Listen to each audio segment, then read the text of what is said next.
Much, Kellyanne. We appreciate it. First Edition continues this Monday morning with the latest out of Port Aransas, a weekend shooting that left 5 people injured.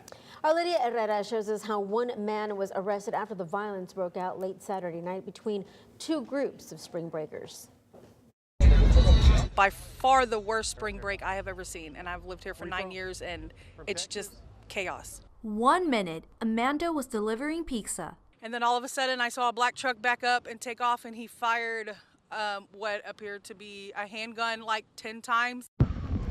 The next, she was in the middle of a crime scene. It's just pure chaos. And then the dispatcher hung up with me, and then cops just swarmed everywhere, and then they told us to leave.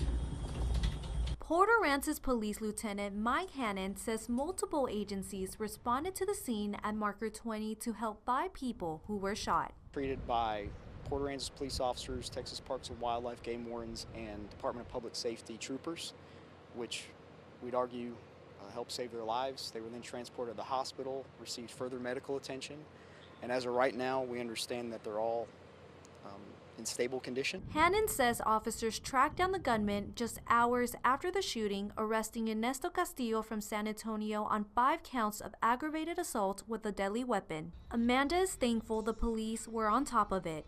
I feel like they overworked themselves last night, but they did what they were supposed to do. And I thank them for what they did, because they gave them a run for their money last night. With one last week of spring break left, Hannon says, We're doing everything in our power to make the area as safe as possible. And then we urge them, if they see anything that looks like it's going to be a safety issue, to contact our dispatch. Amanda says this time of year brings in good money, but at what cost? I just want it to be over.